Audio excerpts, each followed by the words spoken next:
devant une boîte de nuit, dans mon pays natal, le plus grand et le plus beau pays du monde, le Congo. Je voudrais dire ceci. Ce soir-là, une jeune fille m'a demandé devant cette boîte de nuit, où iras-tu après ta mort? S'il t'est arrivé de mourir ce soir, où iras-tu? Alors, bien évidemment, j'étais bien sapé, j'étais bien habillé. J'ai pensé que cette jeune fille avait kiffé. En réalité, non. Elle est venue m'apporter la parole de vie. Et ce soir, c'est ce que nous voulons aussi vous apporter, la parole de vie. Et ce jour-là, j'ai compris que le Seigneur Dieu a commencé à me chercher. J'étais une personne qui vivait dans l'orgueil. Je vivais dans l'immoralité sexuelle. J'ai couché des filles en filles, mais je n'ai pas satisfait mon corps. J'étais dans la pornographie. Cela a détruit ma vie. J'avais des rêves un peu. La nuit, quand je dormais, j'avais l'impression que quelqu'un couchait avec moi. Mais jamais je pouvais voir son visage. Alors j'ai pensé, j'étais dans l'ignorance. J'ai même posé la question à des amis. J'ai demandé, mais voilà, voici ce que je vis. Ils m'ont dit, mais ça veut dire que ta sexualité fonctionne plutôt bien. Mais nous étions tous dans l'ignorance. Mon ami, j'aimerais te dire, toi jeune gens, toi jeune fille, toi qui joues avec une sexualité débridée, je voudrais te dire ce soir, sache que devant Dieu, ton corps est important. Dieu t'a créé. Le Seigneur a permis de t'accorder la vie ce matin. Beaucoup sont morts. Allez faire les hôpitaux pour voir. Mais toi, Dieu t'a permis d'avoir des oreilles pour entendre, des yeux pour voir, des mains pour toucher. Tu n'as pas besoin d'une bonbonne de gaz, d'une bouteille de gaz pour respirer. Allez faire un tour dans les hôpitaux. Dieu vous accorde la vie pour que nous puissions écouter sa parole. Alléluia. Et sa parole dit ceci.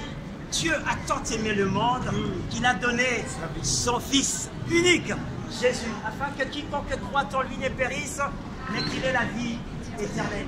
Mon ami, que tu sois athée, que tu sois musulman, que tu sois protestant, évangélique, que tu crois en rien du tout, sache qu'un jour, tu dois rendre compte à Dieu. Et ce jour-là, mon ami, ce jour-là, tu n'auras pas la possibilité de changer d'avis. Dieu te donne la possibilité d'écouter sa parole pendant que tu es encore en vie. Ce qui nous sépare de lui s'appelle le péché, la désobéissance, le meurtre, l'immoralité, les insultes, l'orgueil, la franc-maçonnerie, la magie, la sorcellerie, l'égoïsme, l'orgueil qui est dans notre cœur nous sépare de Dieu. Mais dans son amour, Dieu s'est dit, mais quel homme va réussir à accomplir ma volonté sur la terre? Dieu a cherché dans Adam, notre premier père, il n'a pas trouvé cette personne. Alors Dieu a créé le dernier Adam, c'est-à-dire Jésus-Christ. La Bible dit, quiconque croit en lui est sauvé. Mon ami, le péché te sépare de Dieu, mais dans son amour, il t'étend les mains ce soir. Il t'étend les mains, il te dit, ma fille, mon fils, sache que je suis mort à la croix pour toi. Personne n'a réalisé, personne n'a accompli la loi de Dieu ici-bas. Personne n'a réussi à respecter la loi de Dieu de manière intégrale. C'est pourquoi Dieu même lui a dit, il s'est dit, moi-même je vais descendre. Alors je vais aller sur la terre, je vais marcher comme il marche, je vais manger comme il mange, je vais dormir comme il dort, je vais avoir la nature humaine. À la seule différence, ce Dieu-là n'a pas péché. C'est pourquoi la Bible dit que le salaire du péché, c'est la mort. Mais le don gratuit de Dieu, c'est la vie éternelle en Jésus. Tous les hommes doivent mourir parce que tous les hommes pêchent. Mais il y a un seul. La Bible dit ici, par la désobéissance d'une seule personne, le monde a été plongé dans la mort. Mais par l'obéissance aussi d'une seule personne, la vie a été annoncée. Amen. Cette personne, je vous présente, ce n'est pas moi, loin de là. Il s'appelle Jésus-Christ, Seigneur et Sauveur. Et pourquoi je vais vous dire, recevez Jésus comme Seigneur et Sauveur. Cela ne passe pas à dire, Seigneur, je crois en toi seulement. La Bible dit que les démons aussi croient en Dieu, mais ça ne change pas leur vie. Le diable croit en Dieu, ça ne change pas leur vie. Mais la Bible dit, quiconque confessera le nom de Jésus sera sauvé. Mon ami, est-ce que tu veux toujours vivre dans cette vie misérable? Ton père est parti, tu es en colère, tu vis dans une famille monoparentale, peut-être qu'un mari t'a abandonné, peut-être qu'une maman était alcoolique, t'a complètement descendu. Mon ami, tu veux te dire, aux yeux de Dieu, il y a encore espoir. si je vous donnais, si j'ai un billet de 10 € ou de 50 €, et que je froissais ce billet, et que je jette par terre, est-ce que vous prendrez quand même ce billet? Je crois que oui, si on est honnête. C'est comme ça aussi. Le péché nous a abîmés. Mais Dieu nous regarde toujours comme ses enfants. Dieu nous regarde toujours avec de la valeur. Il dit, je connais même le nombre de tes cheveux. Tu es comme la prunelle de mon œil.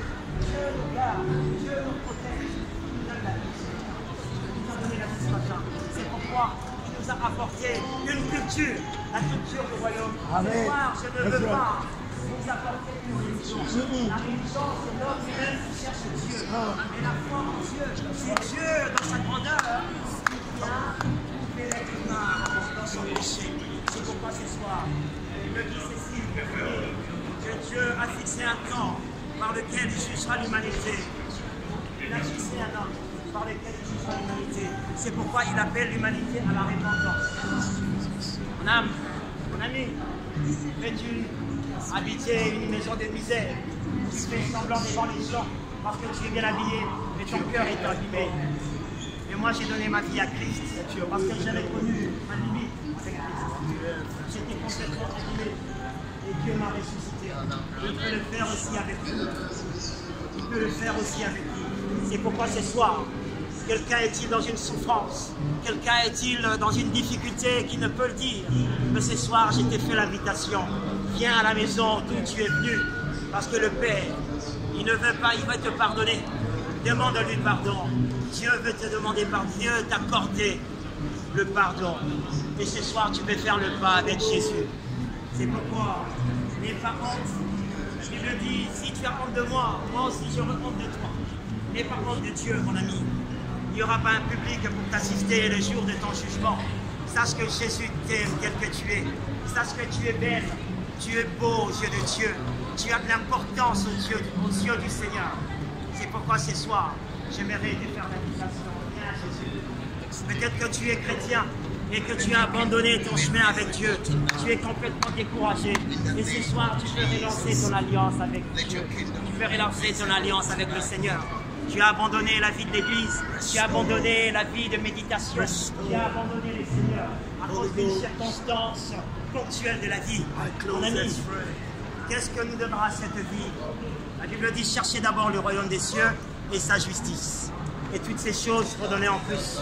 Tu es désespéré, viens à Christ. Nous allons prier avec toi. Nous allons prier avec toi.